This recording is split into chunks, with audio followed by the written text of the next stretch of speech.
Greetings chess enthusiasts! Today I have an exciting masterpiece to share with you, a thrilling chess game featuring the Torch engine. In this epic battle against Stockfish 16, you'll witness an incredible queen sacrifice that takes this chess match to a whole new level of intensity. The only thing that feels better than winning is winning when nobody thought you could. Torch started the game with e4, we have d6, pirate defense of harmonist variation. I made an inaccurate move with d5, pushing the pawn twice. It's part of my opening repertoire, so I decided to stick with it. Takes knight f6, and a few moves later, we have knight to f3, bishop g4 c5, advancing the pawns, knight d5, queen to b3, attacking to the pawn and the knight. Queen c8 would lose the knight, and a player with a 200 rating might consider playing bishop to c8, but bishop to c4 will demonstrate itself as a crucial move. If you decide to play b6, be cautious, as knight to e5 will counter your bishop and simultaneously target the f7 pawn with queen. If bishop e6 happen, then bishop e5 check will destroy your position completely, capture on c6, and you'll forfeit the rook. Chess and life both teach us that it's not just about the pieces you have, it's about how you maneuver them on the board of your existence. So back to the position, we have knight c6, sacrificing the pawn. c6 knight is under attack, and playing knight b4 was the best move. Bishop b5 can be considered by white, bishop d7 e5, there's a remarkable strategy to equalize the game for black, but let's save that discussion for a different variation. Okay, we have bishop to d7, bishop b5, exactly the same variation.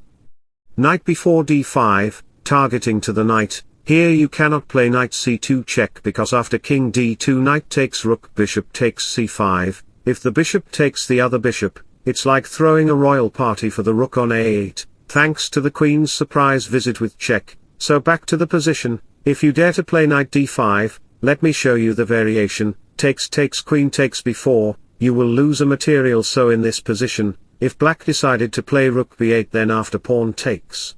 If the rook takes the queen, then after the exchanges, queen takes, bishop checks, and the king takes, I'll find myself ahead in material. So back to the position, I decided to play e5, sacrificing the knight, but Torch takes it with the bishop. Neither the bishop nor the knight should capture it, since I'm already at a material deficit, and it would further harm the black position. So in this position I played rook b8 to target the queen. Bishop takes check, king takes, queen takes a7, and we have some rook and queen dances. Rook a8, and Torch played tricky move c6, moving the king back to e8 restricts the queen's escape routes. Queen to e3 is impossible due to the knight on c2 forking, and queen to f2 is also off limits because of the knight on d3 creating another fork. So Torch moved back his queen all the way back, queen takes pawn. It's time to throw a torch on Torch's king and set his center position on fire.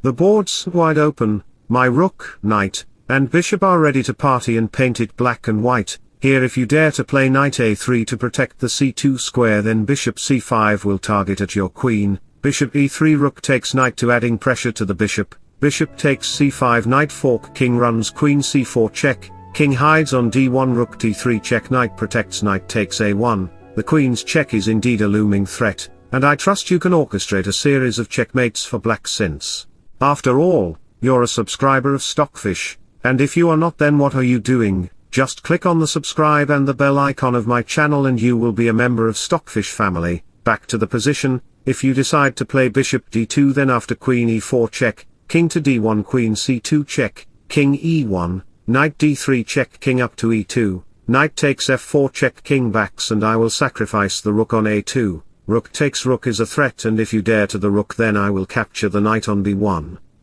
King ups, bishop check, bishop blocks on e3, queen c2 check, king g3, bishop takes bishop, queen takes b3 can't possible because of queen takes g2, and it will be a checkmate in few moves. The restricted there, you can't even safeguard the queen since queen to g6 is on the horizon, ready to wreak havoc on the black position.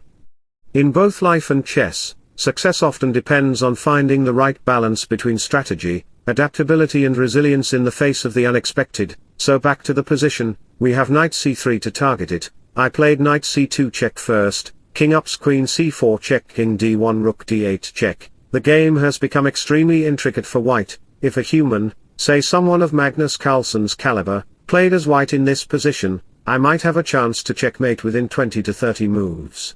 However, the opponent is the formidable engine, Torch. A 200 elo rated player might consider gobbling up the knight with their king, but after the queen's fancy check dance from d3 to b3, followed by a rook going boo, with a check on b8, and then a queen politely saying checkmate on a4, well, that's like inviting the whole chess party over to your opponent's house. So back to the position we have bishop to d2, bishop c5, and the queen gets trapped. Queen f1 can't possible because of knight e3 fork. Game will be over, so Torch played queen takes bishop. Nonetheless, his position appears to be quite favorable.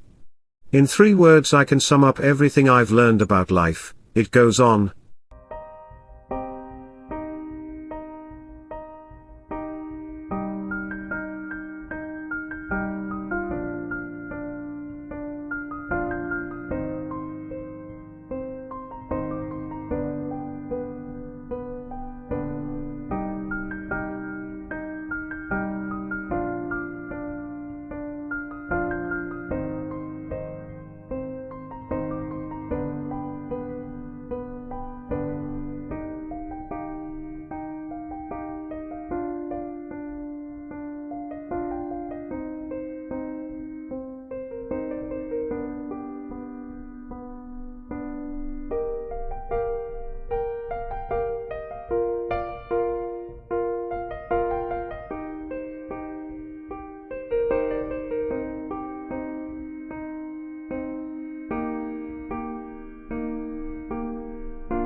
So wish you all the best. Thanks for watching. Subscribe for more. Bye bye, take care, see you soon.